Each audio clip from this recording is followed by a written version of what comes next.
नमस्कार, आपके साथ मैं हूं समीर अब्बास। देश और दुनिया की तमाम अहम खबरों पर लगातार हमारी नजर बनी हुई है। आइए सबसे पहले एक नजर डालते हैं इस वक्त की 25 बड़ी खबरों पर। लोकसभा में आपातकाल पर रखा गया प्रस्ताव में कहा गया भारत के इतिहास में 25 जून 1975 के दिन को काले अध्याय के रूप में जाना जाएगा।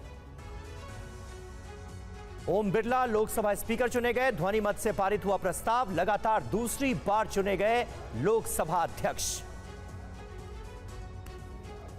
स्पीकर चुने जाने पर पीएम मोदी और राहुल गांधी ओम बिरला को स्पीकर की चेयर तक लेकर गए। दोनों ने जीत की बधाई दी। प्रधानमंत्री ने कहा ओम बिरला ने इस जीत के साथ इतिहास बनाया है। ओम बिरला की कार्यशैली युवा सांसदों को प्रेरणा देगी।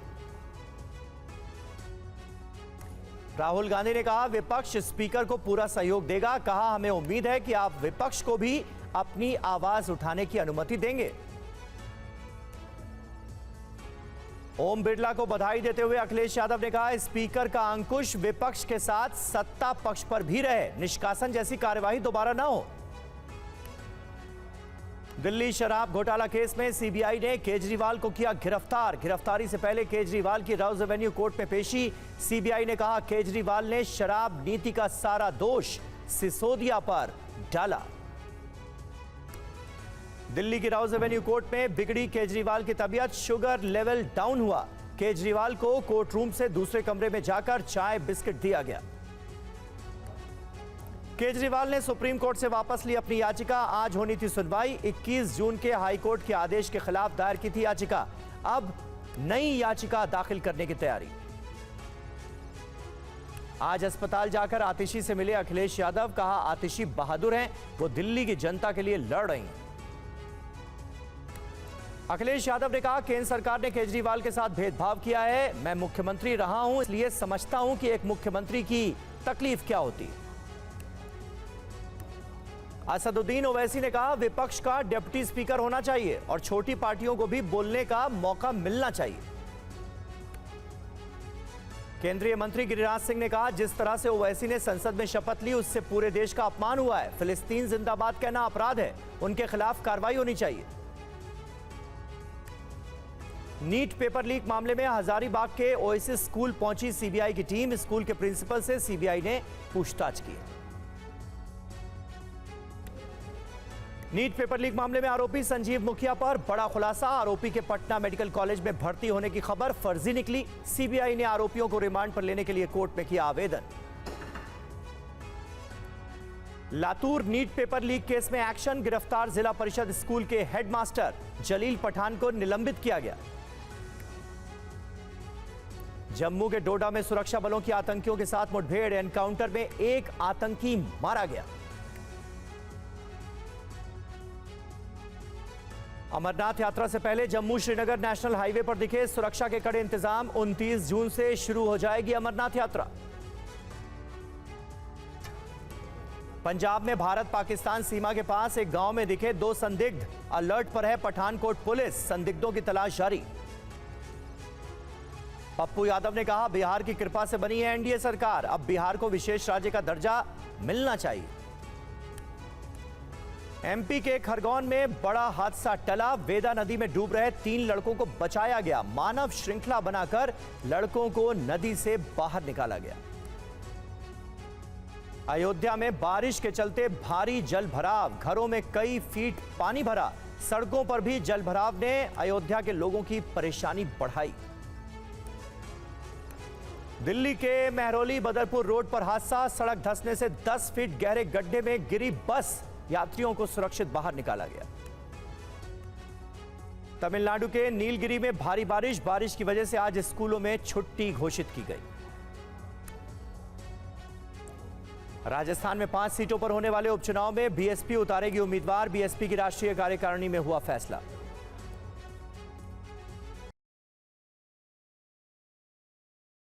और इस वक्त की बड़ी खबर से करते हैं बुलेटिन की शुरुआत। दिल्ली के मुख्यमंत्री अरविंद केजरीवाल पर शाम 4:30 बजे फैसला आएगा। राउज एवेन्यू कोर्ट सुनाएगी रिमांड पर फैसला।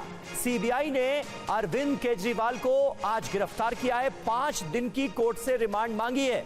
आज ही केजरीवाल को सीबीआई ने शराब घोटाला केस में गिरफ्तार किया है। इससे पहले तिहाड़ जेल में जाकर सीबीआई की टीम ने अरविंद केजरीवाल से पूछताछ भी की थी और अब शराब घोटाले में दिल्ली के मुख्यमंत्री को कर लिया गया है गिरफ्तार इन आरोपों में। और इसके बाद सीबीआई ने केजरीवाल की 5 दिन की रिमांड अदालत से मांगी है और राउज एवेन्यू कोर्ट इस पर फैसला थोड़ी देर में सुनाएगी। शाम 4:30 बजे का वक्त तय किया गया है फैसले के लिए। और राउज एवेन्यू कोर्ट में सीबीआई का बयान, केजरीवाल ने सारा दोष सिसोदिया पर डाला सीबीआई के आरोपों पर। हालांकि अरविंद केजरीवाल ने जवाब दिया है, कहा सिसोदिया, मैं और आम आदमी पार्टी तीनों निर्दोष हैं, बेकसूर हैं।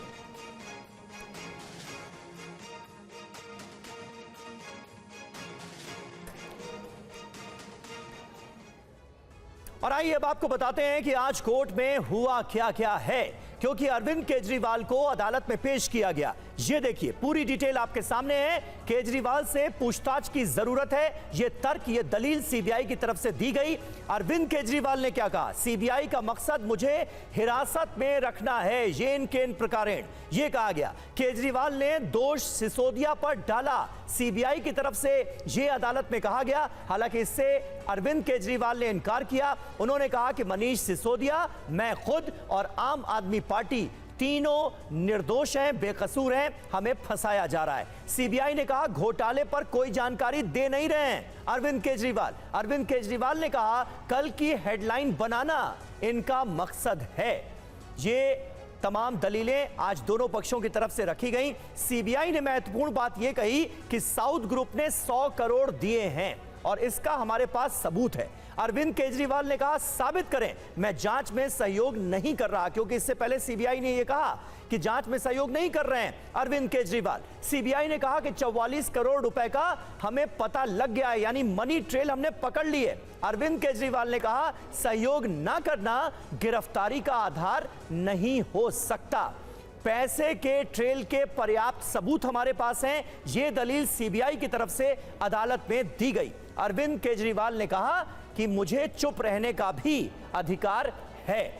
ये अरविंद केजरीवाल की तरफ से तर्क दिया गया। सीबीआई कह रही है कि पैसे गोवा भेजने के भी सबूत हमारे पास हैं, हमने मनी ट्रेल को ट्रैक कर लिया है। अरविंद केजरीवाल कहते हैं ये कैसी दलील है, एजेंसी की बात कबूल करें तो उससे सहयोग माना जाएगा, यानी एजेंसी जो सवाल कर रही है उसका जवाब हाँ में ही अगर दिया जाए तभी उसे सहयोग माना जाएगा।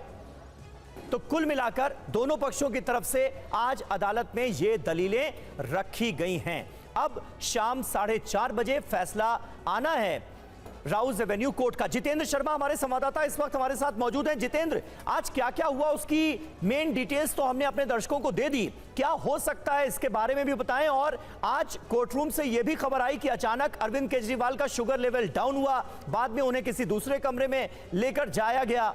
क्या हालत है अभी उनकी और इस मामले में अब आगे क्या होता हुआ देख रहे हैं? जी बिल्कुल, देखिए तकरीबन आधे घंटे तक अरविंद केजरीवाल दूसरे कमरे में मौजूद रहे अपना शुगर लेवल डाउन होने की वजह से, और उसके थोड़ी देर बाद वो कोर्ट रूम में आ गए थे। तभी सरकारी वकील ने कहा कि अरविंद केजरीवाल ने जो पूरा दोष है वो एक तरीके से मनीष सिसोदिया पर मढ़ा। मनीष जिसका स्टेटमेंट बाकायदा सीबीआई के पास मौजूद है, जिसमें अरविंद केजरीवाल ने कहा कि उन्होंने शराब नीति नहीं बनाई थी, वो सिसोदिया ने बनाई थी। उसके तुरंत बाद जैसे ही सरकारी वकील का बयान सुना, जो अरविंद केजरीवाल थे वो तुरंत खड़े हो गए। उन्होंने तुरंत इसका अपोज करते हुए बोला कि पहले सीबीआई उनका वो स्टेटमेंट दिखाए। उन्होंने एक तीखी एक नोकझोंक भी वहां पर अरविंद केजरीवाल की सरकारी वकील के साथ हुई, जिसमें उन्होंने कहा कि गलत तरीके से उनकी बातों को पेश किया जा रहा है। उन्होंने कभी नहीं कहा कि सिसोदिया इसके लिए जिम्मेदार है। उनका साफ तौर पर कहना था कि ना मैं, ना मेरी पार्टी और ना ही मनीष सिसोदिया इस नई नीति के लिए पूरे तरीके से दोषी है। और साथ ही उन्होंने ये भी बोला कि जो नीति बनाई गई थी उसके 3 उद्देश्य मैंने बताए थे, जिसमें मैंने बोला था एक तो जो सरकारी ठेकों के सामने या शराब के ठेकों के सामने लंबी लाइनें लगती हैं वो बंद होनी चाहिए, इसके अलावा जो रेवेन्यू है वो बढ़ाया जाना चाहिए। तो ये बोला था, लेकिन नई शराब नीति को लेकर अरविंद केजरीवाल का साफ तौर पर बयान था कि उन्होंने मनीष सिसोदिया के ऊपर कोई भी आरोप नहीं मढ़ा है। तो एक ये तीखी नोक-झोंक वहां पर दिखाई दी, जिसके बाद अदालत ने दोनों पक्षों को सुनने के बाद 4:30 बजे का शाम का वक्त मुकर्रर किया है ऑर्डर देने के लिए। जी ठीक है, बहुत शुक्रिया जितेंद्र, आप नजर बनाकर रखिएगा, आगे भी आपसे जानकारी लेते रहेंगे। तो सबसे बड़ा डेवलपमेंट आज यही रहा कि सीबीआई की तरफ से यह दलील दी गई कि अरविंद केजरीवाल सारा दोष मनीष सिसोदिया पर मढ़ने की कोशिश कर रहे हैं, लेकिन अरविंद केजरीवाल ने कोर्ट में ही सीबीआई की इस दलील पर ऑब्जेक्शन जताया और कहा कि मैंने ऐसा कभी नहीं कहा। आगे बढ़ते हैं। नीट पेपर लीक की जांच को लेकर बड़ी अपडेट आ रही है। ओएसिस स्कूल के प्रिंसिपल से सीबीआई ने पूछताछ की है। प्रिंसिपल स्कूल में नहीं थे, सीबीआई टीम घर गई। हजारीबाग स्कूल प्रिंसिपल से सीबीआई के सवाल हुए हैं। स्कूल प्रिंसिपल से 1.5 घंटे तक पूछताछ की खबर सामने आ रही है। 1.5 घंटे तक सवाल जवाब का सिलसिला चलता रहा। प्रिंसिपल साहब घर पर नहीं थे, स्कूल में नहीं थे, इसलिए घर में जाकर उनसे सवाल जवाब किए गए हैं, ये जानकारी सामने आ रही है। और कल तक प्रिंसिपल मीडिया के सामने आ रहे थे, बात कर रहे थे और सवालों के जवाब भी दे रहे थे, और आज सीबीआई के सवालों से उनका सामना हुआ। उधर सवालों के घेरे में आई कुरियर कंपनी ब्लू डार्ट का दफ्तर अब बंद है। सवाल यह है कि क्या पेपर लीक में शामिल किरदार हड़बड़ा गए हैं और इसलिए भागम भाग मची हुई है। पेपर लीक के हर किरदार और उनसे जुड़े सच की तहकीकात के लिए TV9 भारतवर्ष की पड़ताल लगातार जारी है, ताकि सच आपके सामने आ सके। अब आपको इसी स्कूल से हमारे संवाददाता विपिन चौबे की कुछ देर पहले की रिपोर्ट दिखाते हैं, ये देखिए। नीट परीक्षा पेपर लीक मामले की जांच करने सीबीआई की टीम इस वक्त हजारीबाग पहुंच चुकी है और TV9 भारतवर्ष इस वक्त हजारीबाग के उसी ओएसिस स्कूल के ठीक सामने मौजूद है, जहां पर इस वक्त सीबीआई की टीम जांच करने पहुंची है। सामने आपको ओएसिस स्कूल आपको नजर आ रहा है और इसी स्कूल में ये जो 2 गाड़ियां हैं, ये ओएसिस स्कूल के प्रांगण में खड़ी दोनों गाड़ियां सीबीआई की हैं और इस स्कूल की भूमिका संदेहों के दायरे में है, संदेह के घेरे में है, क्योंकि इसी स्कूल के एक छात्र का सीरियल नंबर पटना में जो सॉल्वर गैंग के अड्डे से जला हुआ, जो सॉल्वर गैंग के अड्डे से कुछ कागजात बरामद हुए थे, उसमें यही था, वो सीरियल नंबर 613648 था और उसके बाद से इस स्कूल की भूमिका संदेह के दायरे में है। सीबीआई की टीम कल दोपहर से कल शाम से लगातार हजारीबाग में मौजूद है और इस स्कूल में अब जांच करने पहुंची है। कल तक ये स्कूल का जो प्रबंधन था और प्रिंसिपल थे वो मीडिया से बात कर रहे थे, लेकिन आज सुबह से स्कूल प्रशासन अंडरग्राउंड था, फोन स्कूल एडमिनिस्ट्रेशन का ऑफ था और वो किसी भी तरह से मीडिया से संपर्क नहीं कर रहे थे। इससे पहले जो सीबीआई थी इस पूरे मामले में उस एसबीआई ब्रांच पर जाकर पूछताछ की है, जहां पर ये पेपर डंप किया गया था ब्लू डॉट कुरियर कंपनी के द्वारा, और आज सुबह से उस ब्लू डॉट कुरियर कंपनी के जो शॉप है, जो उसका ऑफिस है, उस पर भी ताला बंद है। फिलहाल अब जांच जैसे जैसे सीबीआई के हाथ में गई है, सीबीआई ने जांच तेज कर दी है और उन तमाम संबंधित लोगों से पूछताछ की जा रही है जो इस केस से जुड़े हुए हैं या जो संदेह के दायरे में। फिलहाल एक बार और तस्वीरें देखिए ओएसिस स्कूल की। यह हजारीबाग का वही ओएसिस स्कूल है जहां पर नीट की परीक्षा को कंडक्ट कराया गया था। सीबीआई की गाड़ियां इसके प्रांगण में खड़ी हुई हैं और देखिए नीट पेपर लीक पर आज के बड़े अपडेट क्या आए जल्दी से आपको बता देते हैं और उसके बाद फिर ग्राउंड जीरो का भी रुख करेंगे। पटना में सीबीआई को 2 आरोपियों की रिमांड मिली है, यानी 2 आरोपी अब सीबीआई की रिमांड पर हैं। सीबीआई की टीम हजारीबाग के ओएसिस स्कूल पहुंची। ओएसिस स्कूल के प्रिंसिपल से 1.5 घंटे तक पूछताछ की गई है, लगातार सवाल जवाब चलते रहे। इसके अलावा कुरियर कंपनी ब्लू डार्ट, जिस पर कई सवाल उठे थे, उसके कर्मचारियों से भी सीबीआई ने पूछताछ की है। संजीव मुखिया, जो कि मुख्य आरोपी माना जा रहा है, उसने बीमारी का बहाना बनाकर छुट्टी ली थी, यह भी पता चला है। तो ये तमाम जानकारियां सामने आई हैं। सीबीआई अपनी जांच को लगातार आगे बढ़ाती हुई नजर आ रही है। एक बार फिर आपको हजारीबाग लिए चलेंगे, जानेंगे नई अपडेट क्या आ रही है, लेकिन फिलहाल जो बड़ी खबर है वो यही है, ब्लू डार्ट कुरियर कंपनी के ऑफिस पर छापा पड़ा है और यहां पर कुरियर कर्मचारियों से पूछताछ की गई है। ब्लू डार्ट कुरियर कंपनी के ऑफिस पर छापा पड़ा है हजारीबाग में और कर्मचारियों से पूछताछ की गई है। छापेमारी के बाद कुरियर कंपनी के ऑफिस पर ताला लगा दिया गया। सीधे हजारीबाग का रुख करते हैं। विपिन चौबे हमारे साथ मौजूद हैं। विपिन, दो बड़ी अपडेट आपकी रिपोर्ट्स के जरिए हमें हासिल हुई। एक तो प्रिंसिपल साहब ओएसिस स्कूल के अब कैमरे के सामने कुछ बोलने के लिए तैयार नजर नहीं आ रहे हैं। दूसरा, कुरियर कंपनी जहां से कल आपने एक रिपोर्ट फाइल की थी वहां पर अब ताला लगा हुआ है। ताजा अपडेट वहां से आप क्या दे सकते हैं? सीबीआई की जांच का दायरा क्या वहां बढ़ता हुआ नजर आ रहा है? जी बिल्कुल, आप जानते हैं कि नीट पेपर लीक केस में सीबीआई ने हजारीबाग का जो एंगल है उसको अब एक्सप्लोर करना शुरू कर दिया है और हजारीबाग एंगल की जांच करने के लिए सीबीआई कल दोपहर के बाद से हजारीबाग में डेरा डाल चुकी है। दोपहर के बाद से 3 एंगल्स, 3 ऐसे शख्स और 3 ऐसे चेहरे जिनके इर्द गिर्द ये पूरी जांच घूम रही है। और अभी अभी मेरे सोर्सेस ने मुझे बताया है कि आज देर शाम तक सीबीआई हजारीबाग से इस पूरे मामले में किसी को गिरफ्तार कर सकती है। मामला चूंकि 3 लोगों से जुड़ा हुआ है। पहला वो ब्लू डॉट कंपनी, दूसरा एसबीआई के कर्मचारी और तीसरा वो स्कूल जहां पर ये पूरी एग्जामिनेशन को कंडक्ट कराया गया था। तो इन तीनों के इर्द गिर्द फिलहाल जांच चल रही है। ब्लू डॉट कुरियर कंपनी के ऑफिस पर छापा मारकर वहां पर पूछताछ की गई। इसके अलावा ओएसिस स्कूल जहां पर ये एग्जाम कंडक्ट कराया गया था उनके प्रिंसिपल को हिरासत में लेकर पूछताछ की गई है। सुबह पहले उनके घर पे रेड की गई, वो घर पे मिले, वहां मिले, वहां पूछताछ की गई और कुछ डॉक्यूमेंट्स को वेरीफाई करना था जिसको वेरीफाई कराने के लिए सीबीआई उनको उनके घर से उठाकर लाई है और इस वक्त अभी भी उनके स्कूल में उनको लाकर पूछताछ और जांच चल रही है। माना यह जा रहा है कि आज देर शाम तक हजारीबाग में किसी ना किसी संदिग्ध जिस पर शक गहराएगा, जो सवालों का जवाब नहीं दे पाएगा और जो संतुष्ट नहीं कर पाएगा सीबीआई को, सीबीआई उसको गिरफ्तार कर सकती है। बिल्कुल विपिन, बने रहे आप हमारे साथ। दोबारा मैं लौटता हूं आपके पास। इस बीच एक अहम खबर और अपने दर्शकों को बता दें। नीट पेपर लीक मामले में सीबीआई को रिमांड मिल गई है। सीबीआई को 2 आरोपियों की रिमांड मिली है। चिंटू, जिस शख्स का नाम आप लगातार सुन रहे थे आरोपी के तौर पर, चिंटू के साथ साथ एक और आरोपी इस वक्त सीबीआई की रिमांड पर है। मुमकिन है इन आरोपियों से पूछताछ में कई और राज फाश हो। तो हजारीबाग से विपिन चौबे हमारे साथ मौजूद हैं और अब पटना का भी हम रुख कर लेते हैं। रूपेश कुमार वहां से हमारे साथ मौजूद हैं। रूपेश, चिंटू पिंटू का आखिर रोल क्या था? बहुत जल्द ये सामने आने वाला है। 2 आरोपी रिमांड पर, सीबीआई की जांच में अब तक हासिल क्या हुआ है, जरा बताएं। देखिए, आर्थिक अपराध इकाई की टीम ने 13 लोगों को गिरफ्तार किया था और उन सभी 13 से पूछताछ के बाद बहुत कुछ तस्वीरें साफ हुई थी। लेकिन चिंटू गिरफ्तार हुआ देवघर से। देवघर से झुन्नी सिंह जो फार्म हाउस है वहां पर वो रह रहा था अपने सहयोगियों के साथ। 5 लोगों को वहां से गिरफ्तार किया गया। चिंटू से अभी तक पूछताछ नहीं हुई थी क्योंकि पूछताछ उसको लेकर पटना आया जाता, उस बीच में ही सीबीआई को केस हैंडओवर कर दिया गया था और आर्थिक अपराध इकाई ने अपनी जांच बंद कर दी है।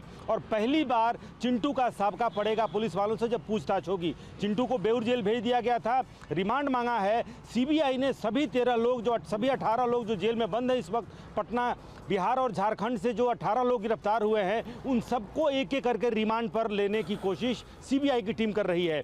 फिलहाल अभी सीबीआई की विशेष अदालत ने 2 लोगों का रिमांड दे दिया है और दोनों बहुत महत्वपूर्ण हैं क्योंकि चिंटू वो शख्स है जिसके पास सबसे पहले पटना में क्वेश्चन पेपर जिसके पास आया था और ये गुत्थी कि क्वेश्चन पेपर आया कहाँ से, कहाँ लीक हुआ था, क्या ब्लू डॉट कुरियर में लीक हुआ था, केंद्र पर लीक हुआ था या फिर रांची से बैंक लाने के क्रम में, हजारीबाग बैंक लाने के क्रम में कुछ उसके साथ टेम्परिंग की गई थी, यानी कि ट्रांसपोर्टेशन में हुआ या फिर परीक्षा केंद्र पर हुआ, ये अभी भी एक मुअम्मा बना हुआ है। लेकिन उसी के राज फास के लिए और वो राज चिंटू के पास कहीं ना कहीं एक लिंक मिलेगा। लिहाजा सबसे पहले सीबीआई ने चिंटू की रिमांड मांगी थी। चिंटू का रिमांड मिल गया है और उसका सहयोगी है अशोक भी देवघर से ही गिरफ्तार करके लाया गया था। तो अब सीबीआई को जब रिमांड मिल गया है तो या तो देर शाम तक या फिर कल सुबह चिंटू को बेउर जेल से ला करके और यही सीबीआई मुख्यालय में जो इनका अपना जो मुख्यालय है इसी दफ्तर में उन दोनों से फिलहाल पूछताछ होगी।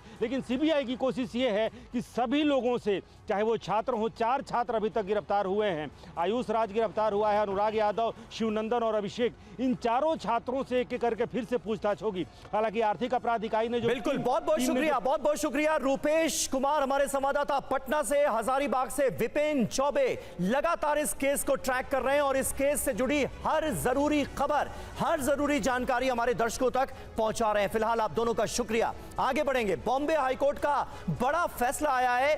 स्कूल कॉलेज में हिजाब पर बैन बरकरार रखा गया है। 9 छात्रों की याचिका कोर्ट ने खारिज कर दी है। कोर्ट ने कहा कॉलेज में हिजाब बैन बिल्कुल सही है। चेंबूर के कॉलेज में बैन के खिलाफ छात्राओं ने यह याचिका डाली थी। 9 छात्राओं की याचिका थी जिसे कोर्ट ने खारिज कर दिया है और कहा है कि स्कूल कॉलेजों में हिजाब बैन बिल्कुल सही है।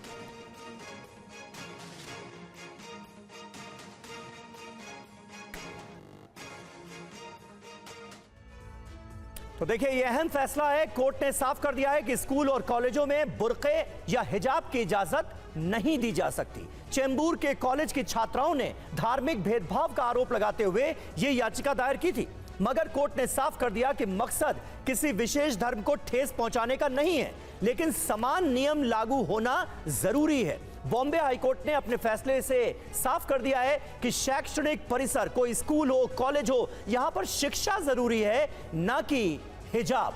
तो अपने आप में यह बड़ा फैसला है। 9 छात्राओं ने एक याचिका दायर की थी और धार्मिक भावनाओं का इसमें हवाला दिया गया था और स्कूल कॉलेज के अंदर भी बुर्का और हिजाब पहनने की एक तरह से इजाजत मांगी गई थी। बैन जो लगाया गया था उसके बारे में कहा गया था कि यह गलत है, लेकिन बॉम्बे हाईकोर्ट ने ऐसा नहीं माना।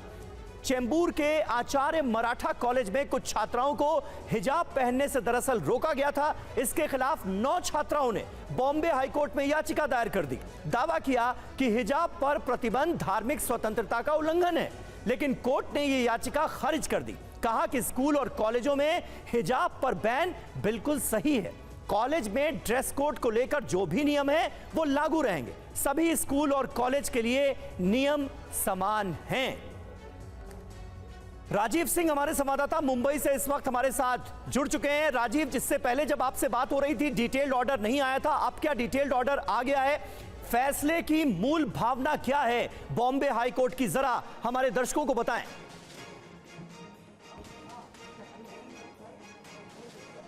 देखिए, हाईकोर्ट ने ये ऑर्डर पहले तो रिजर्व रखा था जब पिछली सुनवाई हुई थी, और आज जब फैसला दिया तो बहुत स्पष्ट शब्दों में कहा कि जो जहां पर शिक्षा ग्रहण किया जाता है, चाहे वो स्कूल हो या कॉलेज हो, वहां पर इस तरह के परिधान बिल्कुल ही उसकी इजाज़त नहीं दी जा सकती। और यही कहने के बाद में माननीय जज ने जो पिटीशन थी उसको डिसमिस कर दिया, खारिज कर दिया।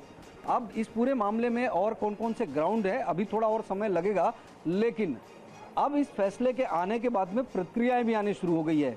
थोड़ी देर पहले ही अबू आसिम आजमी, जो कि समाजवादी पार्टी के विधायक हैं, महाराष्ट्र के बड़े नेता भी हैं, वो कोर्ट के इस फैसले के विरोध में खड़े हो गए हैं। उनका कहना है कि इस्लाम में इस बात की इजाजत दी जाती है कि वो हिजाब या स्कार्फ पहन सके, जबकि कॉलेज प्रशासन का यह कहना है कि स्कूल या कॉलेज के गेट तक आप जो है हिजाब पहनकर आ सकते हैं, लेकिन जब आप प्रीमाइसेस में इंटर करते हैं तब आपको हिजाब निकालना पड़ेगा, क्योंकि आप क्लास में जाएंगे तो वहाँ बाकी भी बच्चे रहेंगे, तो सारे बच्चे एक यूनिफॉर्म में एक तरह से नजर आने चाहिए। नहीं तो राजीव, इस फैसले का जो लोग विरोध कर रहे हैं उनको ये नहीं लगता कि स्कूल और कॉलेजों के अंदर कम से कम छात्राओं में यूनिफॉर्मिटी होनी चाहिए?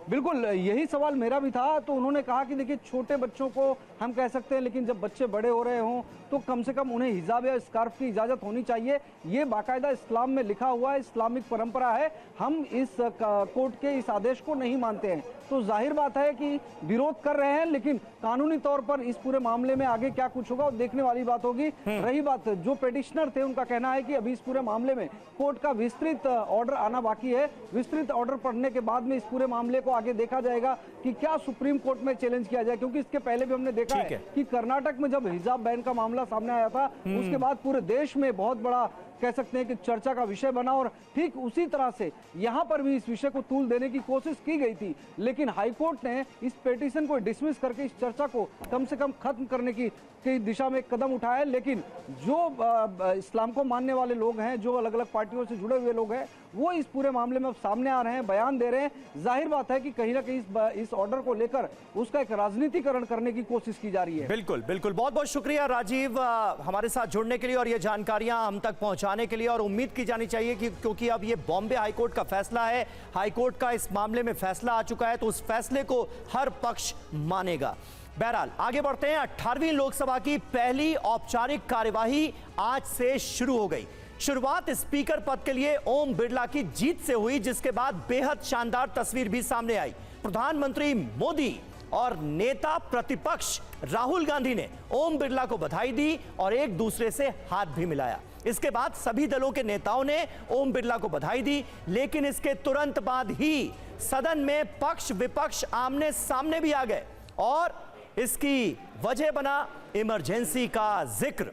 इमरजेंसी के 50 साल होने पर सदन में ओम बिरला ने एक प्रस्ताव रखा, जिसके बाद सदन में हंगामा मचता हुआ भी हमने देखा। लेकिन अभी आप देखिए ये तस्वीरें, किस तरह से ओम बिरला के चुनाव के बाद स्पीकर की कुर्सी तक जब उन्हें ले जाने की बारी आई तो सबसे पहले प्रधानमंत्री नरेंद्र मोदी आगे बढ़ते हैं, संसदीय कार्य मंत्री किरेन रिजिजू उनके साथ होते हैं और नेता प्रतिपक्ष राहुल गांधी भी उनके साथ नजर आए।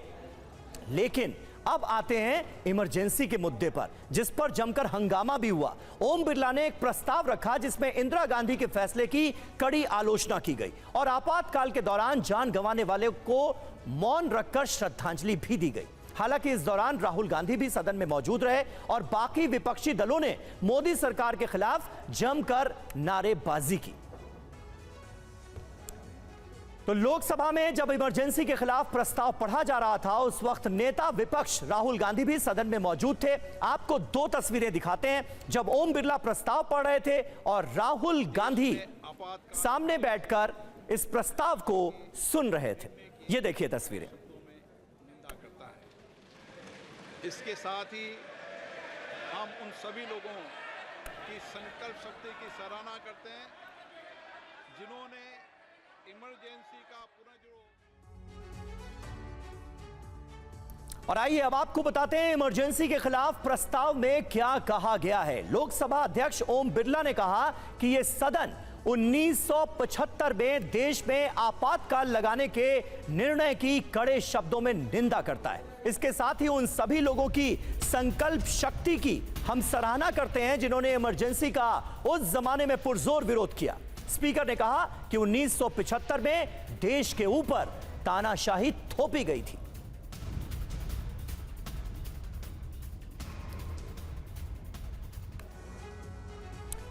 तो देखिए क्या कहा गया इस प्रस्ताव में। 25 जून 1975 का दिन काला अध्याय है। इंदिरा गांधी ने देश में इमरजेंसी लगाई। इंदिरा गांधी ने संविधान पर प्रचंड प्रहार किया। देश पर इंदिरा गांधी ने तानाशाही थोप दी। भारत के लोकतांत्रिक मूल्यों को कुचला गया। अभिव्यक्ति की आजादी का गला घोट दिया गया। कमिटेड ब्यूरोक्रेसी, जुडिशरी की बात कही गई। नागरिकों के अधिकार किस तरह से इमरजेंसी में नष्ट कर दिए गए ये बताया गया। पूरे देश को जेल खाना बना दिया गया था। इमरजेंसी का समय अन्याय काल था। आज ओम बिरला की तरफ से जो प्रस्ताव रखा गया इमरजेंसी को लेकर, उसमें इन तमाम बातों का जिक्र था। आपको सुनाते हैं ओम बिरला का बयान। ये सदन 1975 में देश में आपातकाल इमरजेंसी लगाने के निर्णय की कड़े शब्दों में निंदा करता है। इसके साथ ही हम उन सभी लोगों की संकल्प शक्ति की सराहना करते हैं जिन्होंने इमरजेंसी का पुनर्जुड़ो विरोध किया, अभूतपूर्व संघर्ष किया और भारत के लोकतंत्र की रक्षा का दायित्व निभाया। भारत के इतिहास में 25 जून 1975 के उस दिन को हम हमेशा काले अध्याय के रूप में जाना जाएगा। हमारे देश के इतिहास में अन्याय काल का एक काला खंड था।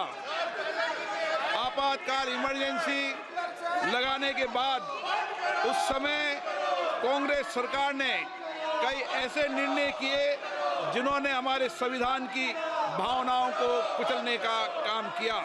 पूर्व और निर्दयी maintenance of internal security act Misa में बदलाव करके कांग्रेस पार्टी ये सुनिश्चित किया कि हमारी अदालतें मीसा के तहत गिरफ्तार लोगों को न्याय नहीं दे पाए।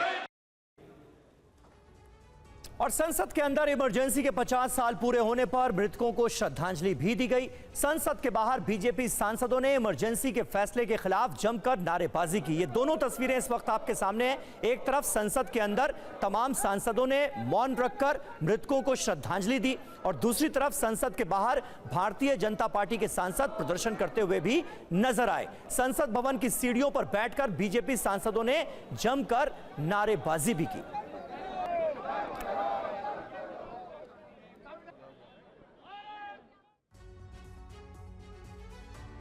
तो इमरजेंसी को लेकर जहां लोकसभा में प्रस्ताव आया तो वहीं बीजेपी ने संसद के बाहर प्रदर्शन किया। इस पूरे मामले में बीजेपी सांसद रविशंकर प्रसाद ने क्या कहा, सुनाते हैं आप। आपातकाल को लेकर बीजेपी संसद परिसर में प्रदर्शन कर रही है। हमारे साथ रविशंकर प्रसाद है। सर, संसद के अंदर भी प्रस्ताव आया और बाहर भी प्रोटेस्ट हो रहे हैं। बिल्कुल क्यों नहीं होना चाहिए। याद करिए, हम लोग बहुत छोटे थे, यंग स्टूडेंट्स थे, जेपी मूवमेंट के शिष्य थे। जेपी को जेल में बंद किया गया, अटल जी को बंद किया गया, आडवाणी जी को बंद किया गया, लालू प्रसाद जेल में गए, नीतीश कुमार, मुलायम सिंह यादव, डीएम की गवर्नमेंट को डिसमिस किया गया, कुलदीप नैयर जेल में थे, पत्रकारों को जेल में बंद किया गया, सेंसरशिप लगाई गई और सिर्फ एक बात के लिए, क्या, इंदिरा गांधी की कुर्सी बचाने के लिए, क्योंकि उनको इलाहाबाद हाई कोर्ट ने अनसीट किया था और जजेस को सुपरसीड किया गया। एक जस्टिस एचआर खन्ना, जिन्होंने जजमेंट में कहा था एडीएम जबलपुर में कि लोकतांत्रिक अधिकारों का क्षरण इमरजेंसी में भी नहीं होगा, उनको 1 महीने के लिए भी इन लोगों ने भारत का मुख्य न्यायाधीश नहीं बनने दिया। यह है कांग्रेस का इतिहास और हमें लोकतंत्र की बात करती है, संविधान की बात करती है। मैं एक ही बात कहूंगा, कांग्रेस पार्टी शर्म करे, संविधान की दुहाई मत दे। उनका काला इतिहास आज तक सामने है। इसीलिए आज नहीं खड़े हुए अखिलेश यादव, उनके भी दिल में दर्द था, मैंने देखा, जाके बात किया। तो कृपया करके इस तरह का स्वांग नहीं करें। इस देश का संकल्प है, इमरजेंसी फिर कभी नहीं आएगी। इंदिरा गांधी जी के द्वारा लोकतंत्र की धज्जियां उड़ाकर लोकतंत्र की हत्या कर दी गई थी और देश में इमरजेंसी लागू किया गया था, लोगों के अधिकारों को छीन लिया गया था, स्वतंत्रता नाम की कोई चीज नहीं रह गई थी। एक तरह से इस देश को पुनः प्रतंत्र बना दिया गया था। काला दिवस के रूप में जो 1975 में इंदिरा गांधी जी द्वारा स्थापित किया गया था, वो बहुत ही लोकतंत्र की हत्या थी। आज जितनी इसकी निंदा की जाए कम है। पहले दिन के लिए उनका शुरू किया। और आइए अब बात करते हैं स्पीकर पद के लिए हुए चुनाव की। मैं प्रस्ताव करता हूं कि श्री ओम बिरला जी, जो इस सभा के सदस्य हैं, को इस सभा के अध्यक्ष के रूप में चुना जाए। प्रस्ताव का मैं समर्थन करता हूं। Shri Om Birla is declared elected as the Speaker of this House.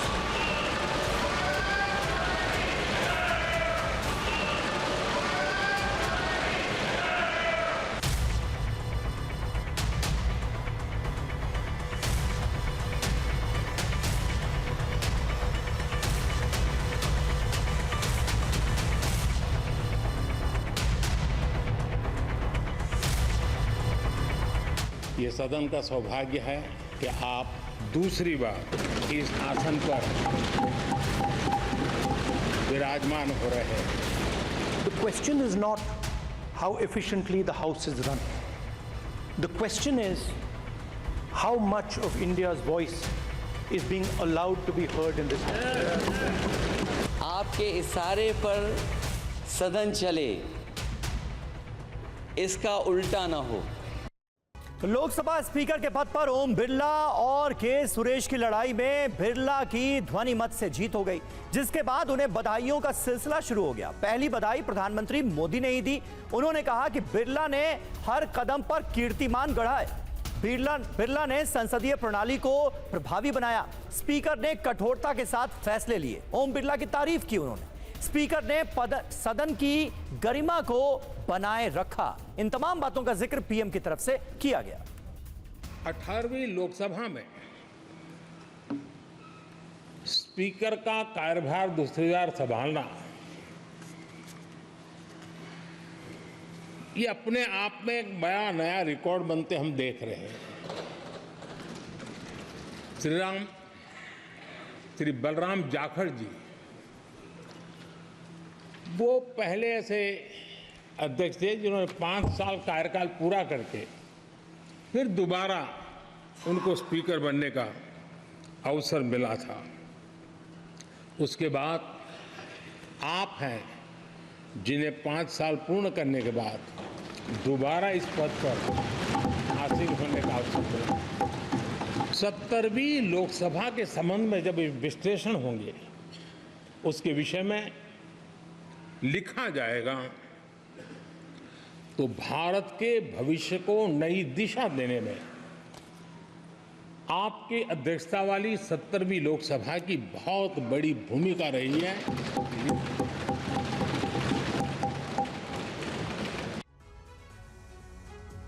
और इसके बाद बारी आई नेता प्रतिपक्ष की।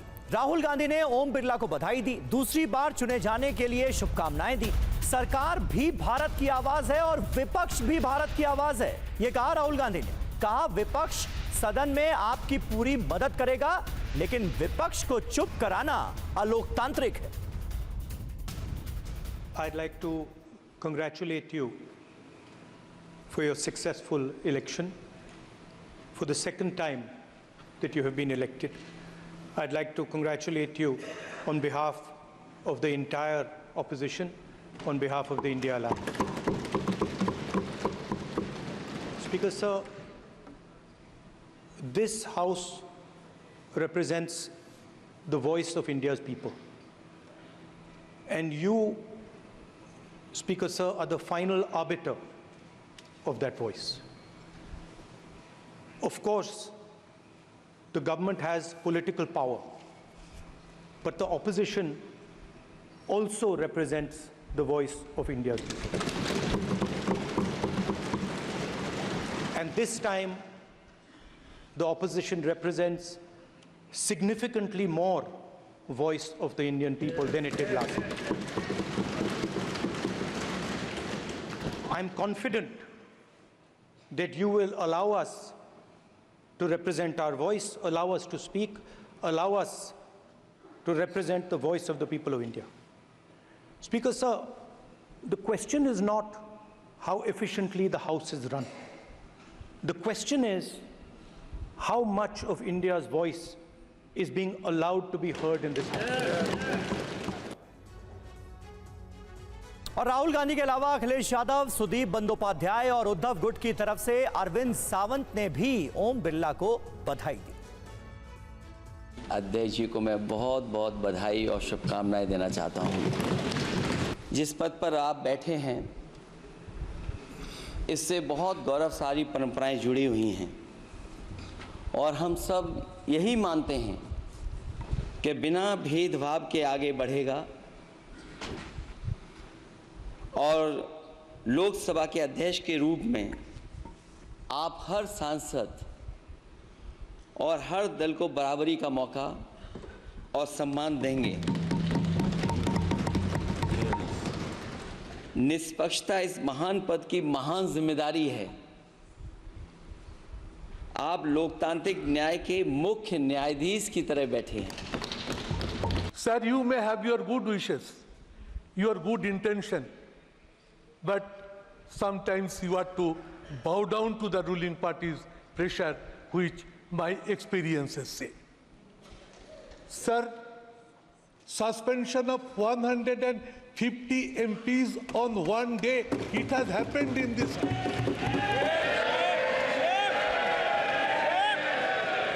Sir, it is not desirable, sir. लेकिन सदन किस लिए चलिए? सर्वसामान्य जनता को न्याय मिलना चाहिए, वही अपेक्षा करता हूं। आप अभी बहुत अनुभवी हुए हो और मैं अपेक्षा करता हूं संवेदना जताकर आप हमें न्याय देंगे। संविधान की रक्षा करने के लिए जब भी हम खड़े होंगे आप हमें आशीर्वाद देंगे। और इंडिया गठबंधन के बाद एनडीए के 3 दलों जेडीयू, एलजेपीआर और अपना दल के नेताओं ने भी स्पीकर को बधाई दी।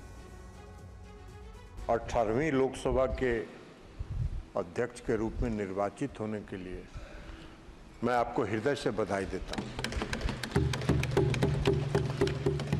और 17वीं लोकसभा के अध्यक्ष के रूप में भी हम लोगों ने आपकी कार्यशैली देखी। आपने 17वीं लोकसभा में जो संसदीय परंपरा और लोकतंत्र का एक नया कीर्तिमान स्थापित किया था संसद में। सर, आज सिर्फ आपको बधाई देने के उद्देश्य से हम लोग खड़े हुए हैं, पर हाँ, कई बार जब विपक्ष के द्वारा कई बातें कही जाती हैं, मैं इतना भी मैं ज़रूर आग्रह करूंगा कि जब एक उंगली आप किसी की तरफ उठाते हैं तो बाकी उंगलियां आपकी तरफ उठती हैं। कि अगले 5 साल आपका नेतृत्व, आपका मार्गदर्शन उतनी ही खूबसूरती से हम लोगों को मिलता रहेगा जैसे पिछले 5 सालों में मिला। मैं एक बार फिर से अपनी पार्टी की तरफ से, लोक जनशक्ति पार्टी रामविलास की तरफ से आपका पुनः स्वागत करता हूं। पिछले 5 साल के लिए आपको बधाई देता हूं और अगले 5 साल के लिए आपको शुभकामनाएं देता हूं। धन्यवाद सर।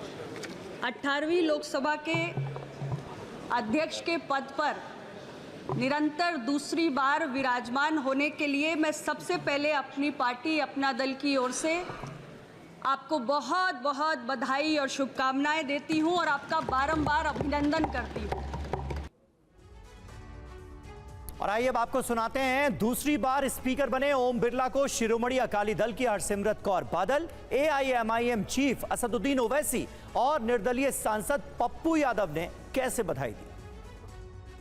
एक रीजनल पार्टी की इकलौती महिला मेंबर जब यहाँ पे हूँ, मुझे इस चीज़ का फिक्र है कि ना हम इस तरफ तो ना हम इस तरफ, लेकिन हम अपने पंजाब और पंजाबियों के लोगों की आवाज़ उठाने के लिए जब मैं यहाँ पे खड़ी होंगी, मैं आपसे यही उम्मीद करती हूँ सर कि आप हमारे छोटी पार्टियों की तरफ, छोटे कम्युनिटीज़ की तरफ, माइनॉरिटी की तरफ भी आप वही निगाह के साथ जैसे आप बड़ी पार्टियों को देंगे, हमारे आरक्षण भी आप करेंगे, हमें भी आप मौका देंगे और जितना पहले करते थे उससे थोड़ा ज़्यादा करके प्रिंसिपल्स ऑफ डेमोक्रेसी को आप जिंदा रखेंगे। आप वहां पर बैठे हैं तो ये ऐवान एक कीमती हीरे की तरह ना सिर्फ इस मुल्क की आवाम में, दुनिया में चमकेगा और आप के बोझ को ये सरकार कम करेगी डिप्टी स्पीकर बनाकर। इतना बोझ आप पर नहीं डालना चाहिए। मैं मुबारकबाद देता हूं सर आपको, मैं मुबारकबाद देता हूं कि आप छोटी पार्टियों पर, ये ऐवान अपोजिशन और छोटी पार्टियों का भी है, हमको आप आवाज का मौका देंगे। इस हाउस का कैरेक्टर बदल चुका है सर, इस हाउस का कैरेक्टर बदल चुका है। अब बीजेपी स्टीम रोल नहीं कर पाएगी। हम आपसे मुबारकबाद देते हैं। मजबूत नेता के रूप में स्वतंत्र, निष्पक्ष और सच्चाई के रास्ते पर इंडिया गठबंधन के विपक्ष के मजबूत नेता आदरणीय राहुल गांधी जी और सभी एनडीए घटक के नेताओं के भीतर इस देश के विपक्ष की आवाज सिर्फ उसकी लोकतांत्रिक मूल्यों की रक्षा के लिए है। आप नैतिकता के मूल्यों के सर्वश्रेष्ठ कुर्सी पर विराजमान हैं। हमें उम्मीद है कि नैतिकता का मूल्यों का ह्रास नहीं होगा और आप सर्वश्रेष्ठ इस देश की संविधान की रक्षा करेंगे और हम सबको भी आप संरक्षण देंगे। बहुत बहुत धन्यवाद। और आइए अब खबरों में आगे बढ़ते हैं। जम्मू कश्मीर के डोडा में बड़ी सफलता हासिल हुई है हमारे सुरक्षा बलों को। सुरक्षा बलों ने एनकाउंटर में एक आतंकी को ढेर कर दिया है। अब भी आतंकियों के साथ मुठभेड़ चल रही है। डोडा जिले के गंडोह इलाके में ये एनकाउंटर जारी है। कुछ देर पहले की तस्वीर आपको दिखा रहे हैं। एनकाउंटर में एक आतंकी मारा गया है, ये खबर कंफर्म होती हुई नजर आ रही है। अब भी आतंकियों के साथ मुठभेड़ चल रही है। डोडा जिले का ये गंडोह इलाका है जहां पर एनकाउंटर चल रहा है।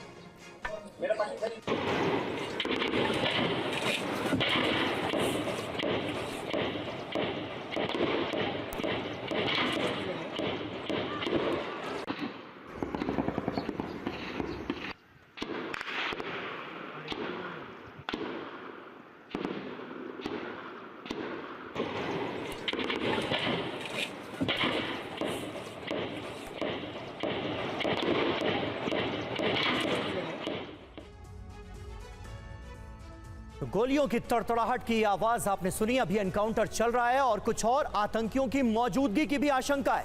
जंगल काफी घने हैं जिसके बीच में आतंकी छिपे हुए बताए जा रहे हैं। डोडा में इससे पहले 11 और 12 जून को दोहरा आतंकवादी हमला हुआ था और इसके बाद से सेना, सीआरपीएफ और जम्मू कश्मीर की जाबाज पुलिस गहन सर्च ऑपरेशन चला रहे हैं और इसमें कामयाबी भी फिलहाल मिलती हुई नजर आ रही है। आतंकियों को घेरा जा चुका है, एक आतंकी ढेर किया जा चुका है। डोडा एनकाउंटर को लेकर देखिए एक और अपडेट आ रही है। एनकाउंटर में एक आतंकवादी ढेर, एनकाउंटर जारी। आतंकियों ने जवानों को देखकर की है फायरिंग। सुरक्षा बलों ने जवाबी फायरिंग में एक आतंकी को कर दिया है ढेर। एक दहशतगर्द मारा गया। मारे गए आतंकी की अब तक पहचान नहीं हो पाई है। कुछ और आतंकियों की मौजूदगी की भी खबर है।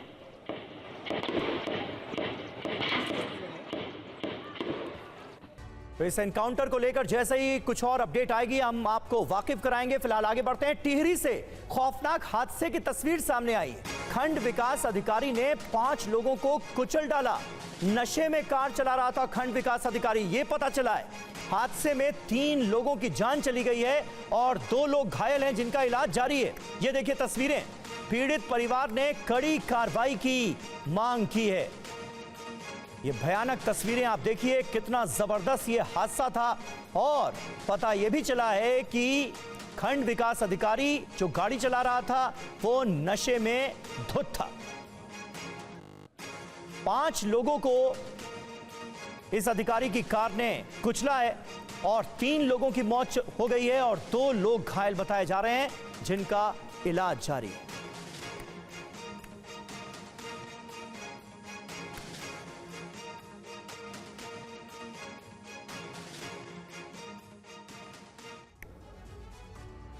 तो ये भयावह तस्वीरें आपने देखी। अब आपको टिहरी हादसे की पूरी जानकारी दे देते हैं। हादसे में एक महिला की मौके पर ही मौत हो गई। 2 बच्चियों की इलाज के दौरान अस्पताल में दर्दनाक मौत हो गई। कार हादसे में 2 और घायलों का इलाज जारी है। आरोपी डीपी चमोली ब्लॉक के खंड विकास अधिकारी हैं। मुकदमे के बाद आरोपी डीपी चमोली की गिरफ्तारी हुई है। पीड़ित परिजनों ने इस शख्स को सख्त से सख्त सजा देने की मांग की है। मृतक के परिजनों ने पुलिस से खंड विकास अधिकारी के खिलाफ कड़ी कार्रवाई करने की मांग की है। कुछ महिलाएं, कुछ बच्चे और कुछ बुजुर्ग पैदल भ्रमण कर रहे थे और 100 से अधिक स्पीड होने पर गाड़ी का कंट्रोल नहीं हुआ। व्यक्ति शराब के नशे में था और आप देखेंगे डीडी मोटर के सीसीटीवी कैमरे में भी वो घटना पूरी तरह से कैद है। मैं उस वीडियो को सार्वजनिक भी करूँगा। एक बुजुर्ग व्यक्ति और छोटी सी बच्ची पूरी तरह से घायल भी और हम सरकार से ये मांग करते हैं कि इस व्यक्ति को कड़ी से कड़ी सजा मिले। ऐसा ना हो कि जो शराब के नशे के कारण इस व्यक्ति को छोड़ दें। और इस वक्त की अहम खबर जयपुर से। जयपुर के न्यू सांगाने रोड पर जेडीए की बड़ी कार्रवाई शुरू हो गई है। भू माफिया के खिलाफ भजन लाल सरकार का एक्शन। अवैध निर्माण पर चलाया जा रहा है बुलडोजर। किस तरह, ये देखिए। सीएम भजन लाल का ये विधानसभा क्षेत्र है जहां इस वक्त बड़े पैमाने पर बुलडोजर का एक्शन दिख रहा है। 600 से ज्यादा दुकानों को किया जा रहा है ध्वस्त। ये बड़ी कार्रवाई है। हाईकोर्ट के आदेश पर जेडीए कार्रवाई कर रहा है और तस्वीरें आपके सामने हैं। हमारे संवाददाता ध्वज आर्या भी यहीं पर मौजूद हैं। उनकी थोड़ी देर पहले की ये रिपोर्ट देखिए। ये मुख्यमंत्री का विधानसभा क्षेत्र है, मानसरोवर इलाका है और यहाँ पर फिर से जेडीए का पंजा चल रहा है। आप देख सकते हैं पीछे ये जो है भू माफिया का मकान है, धर्मचंद सैनी नाम है इसका। और आप देख सकते हैं कि जेडीए के द्वारा जो अवैध कब्जा किया गया है उसको लेकर ये कार्रवाई लगातार जारी है और ये 5 दिन कार्रवाई चलेगी। 6.5 किलोमीटर का एरिया है और यहाँ पर जो है आप देख सकते हैं सामने का एरिया, ये पूरी तरीके से जो अवैध अतिक्रमण हो रखा है उसको लेकर जेडीए पूरी कार्रवाई कर रहा है। और मुख्यमंत्री भजन लाल शर्मा यानी कि अपने इलाके में पूरी तरीके से यहाँ पर जो भी अवैध अतिक्रमण है उसके खिलाफ यहाँ पर कार्रवाई की जा रही है। आप देख सकते हैं यहाँ पुलिस का भारी जाब्ता, जेडीए का भारी जाब्ता तैनात है और उसके साथ साथ में यहाँ जेडीए के अधिकारी हैं, पुलिस के अधिकारी मौजूद हैं यहाँ पर। और यहाँ किस तरीके की कार्रवाई हो रही है, ये सर ये बड़ी कार्रवाई की जा रही है और 6.5 किलोमीटर का एरिया, किस तरीके की कार्रवाई की जा रही है? ये जो भी 200 फीट रोड में जो निर्माण है, अतिक्रमण है, उनको हटाया जा रहा है। ये सामने जो मकान दिख रहा है ये एक बड़ा भू माफिया है, इसके मकान पे भी कार्रवाई की जा रही है।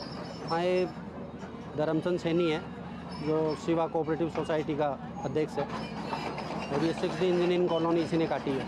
कार्रवाई कितने दिन चलेगी भाई साहब? ये अभी तक तो 3 तारीख तक का अभियान है। और कितने अवैध अतिक्रमण हैं उनको जो है ध्वस्त किया जा रहा है? 651 651।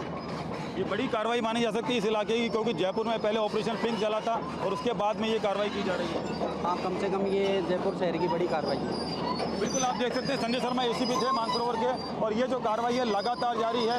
और सबसे बड़ी बात है, भू माफियाओं पर जो नकेल है, यानी कि जो पुलिस और जेडीए की जो नकेल है वो साफ तौर पर देखी जा सकती है। यहाँ आप देख सकते हैं कि जो पुलिसकर्मी हैं, यहाँ ये 500 से ज़्यादा पुलिसकर्मी तैनात हैं। और इस मकान को लेकर सबसे ज़्यादा लोगों में आक्रोश था। इस मकान को लेकर, भू माफिया का मकान है ये, और लोग अब यहाँ पर मिठाई बांट रहे हैं क्योंकि यहाँ कार्रवाई हो रही है।